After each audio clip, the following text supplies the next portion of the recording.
Voici tout ce que vous ignorez et la véritable histoire cachée de ce jeune homme qui s'appelle Ibrahim Traoré. Il vient du Burkina Faso, né le 14 mars 1988 à Kéra, dans la commune de Bondokui.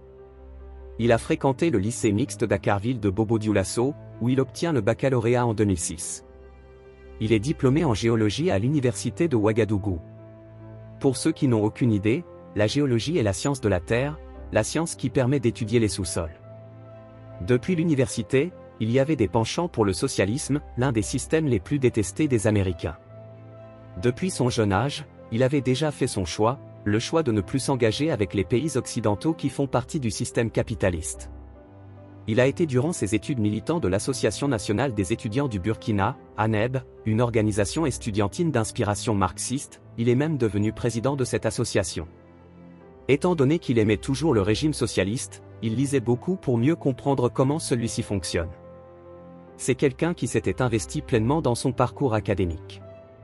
Traoré n'est pas issu du Prytanée militaire de Kadiogo, PMK, contrairement à son prédécesseur Damiba et bon nombre d'officiers burkinabés.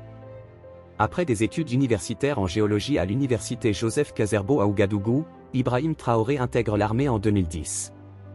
Il fait sa formation à l'Académie militaire Georges Namoano, une école de formation d'officiers basée à Pau, où il sort vice-major de sa promotion. Le jeune soldat va rapidement gravir les échelons militaires. En 2012, il devient sous-lieutenant. En 2014, il passe au grade de lieutenant avant d'être promu capitaine en 2020. En mars 2022, il est nommé chef d'artillerie, ERA, du 10e régiment de commandement d'appui et de soutien, 10e RCAS, basé à Kaya par l'ex-président Damiba. Cette base se trouvait dans la ville de Kaya, à environ 2 heures de route de la capitale du Burkina.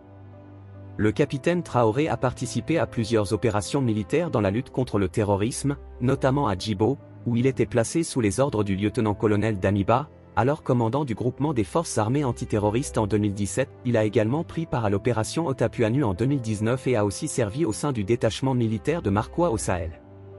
Les résultats de ces missions prouvent qu'Ibrahim est un homme courageux avec de nombreuses tactiques. En janvier 2022, les hauts gradés du Burkina Faso ont créé le MPSR, le Mouvement patriotique pour la sauvegarde et la restauration, un comité militaire. Paul-Henri Damiba était à la tête de ce mouvement. Ce dernier a réussi un coup d'État, renversant Rochmark Christian Kaboré, qui était le président du Burkina Faso, et Henri Damiba a pris le pouvoir. Ibrahim Traoré faisait partie du MPSR qui a aidé Damiba à réaliser le coup d'État pour prendre le pouvoir. Ibrahim Traoré est devenu président du MPSR, le mouvement de sauvegarde et de restauration. Pendant que Damiba était au pouvoir, Traoré avait l'impression que rien ne se passait comme prévu. Il s'est tourné vers Damiba pour discuter des graves situations qui évoluaient au Burkina Faso, surtout dans les zones où il y avait des rebelles. Sans succès, Damiba ne semblait pas se soucier d'Ibrahim Traoré, même après qu'il lui ait présenté une situation grave qui évoluait à la frontière du Mali et du Niger, où les rebelles s'installaient presque partout. Le président n'a rien fait, comme si cela ne le concernait pas. Le 30 septembre 2022, le MPSR, dirigé par Traoré, a de nouveau frappé en renversant Damiba par un coup d'État et en prenant le contrôle du pouvoir. Un conseil constitutionnel a déclaré Ibrahim Traoré président de transition du Burkina Faso. Il devient alors le premier musulman à accéder au poste depuis le renversement de Césaire-Beau en 1982. Il a prêté serment devant le peuple de respecter, faire respecter et défendre la constitution de la transition ainsi que les lois. Il a promis de mettre tout en œuvre pour garantir la justice à tous les habitants du Burkina Faso. Ainsi, Ibrahim Traoré est devenu le plus jeune chef d'État non seulement du Burkina, mais aussi du monde entier. Assurant expédier les affaires courantes, Traoré annonce la désignation d'un président de la transition, civil ou militaire, par des assises le 14 octobre 2022. Ses partisans organisent des manifestations appuyant sa nomination à la tête de l'État, ce qui conduit à sa désignation à la tête de la transition en sa qualité de président du MPSR. Il est investi le 21 octobre président de la transition par le Conseil constitutionnel. En novembre 2022, il renonce au salaire présidentiel, mais conserve son salaire de capitaine. Le 3 février 2023, Ibrahim Traoré annonce de grandes offensives à venir contre les djihadistes et appelle au soutien populaire. En avril de la même année, il décrète la mobilisation générale. En mai, il évoque les pays amis avec lesquels il construit ou se renforce une coopération militaire, la Russie, dont la milice paramilitaire Wagner pourrait être présente au Burkina Faso, la Turquie, qui lui fournit des drones Bayraktar TB2, ainsi que la Corée du Nord, qu'il envisage également comme un fournisseur d'armes. Il souhaite s'éloigner de la France, en donnant 5 jours à un groupe de soldats français basés au Burkina pour qu'il quitte le pays.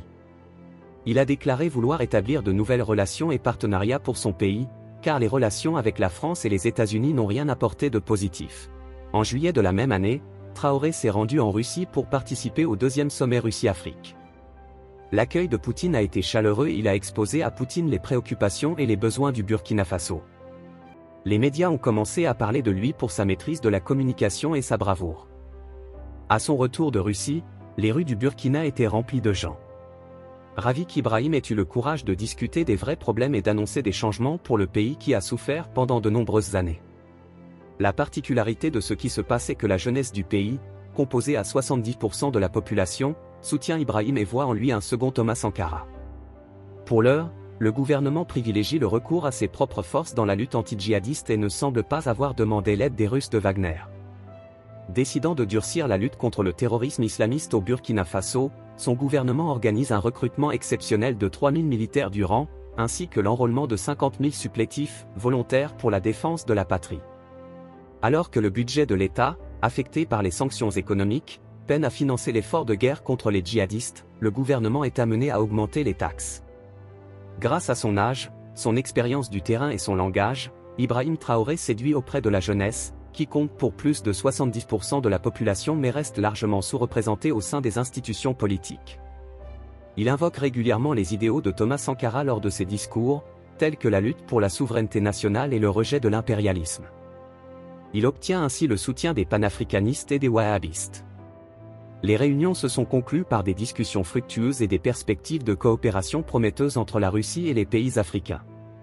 C'était l'histoire du président Ibrahim Traoré. Maintenant, la grande question est, n'y aura-t-il pas de piège? Car un pays comme la France, en apprenant la fin de toutes les relations avec lui après tout, ce temps de profit et de pillage, on ne sait pas vraiment ce qui pourrait arriver. Entre-temps, les choses commencent à tourner. On dirait que le ciel apporte enfin les vrais rayons de soleil à l'Afrique, car ce n'est pas seulement le Burkina Faso qui souhaite tourner le dos à ces pays qui ont à leur tête des leaders de pacotille. Mais l'Afrique se souviendra. Abonnez-vous à la chaîne pour des mises à jour sur le sujet ou si vous aimez ce genre de contenu. Laissez un j'aime pour soutenir le travail et donnez-nous votre avis en commentaire. À très bientôt.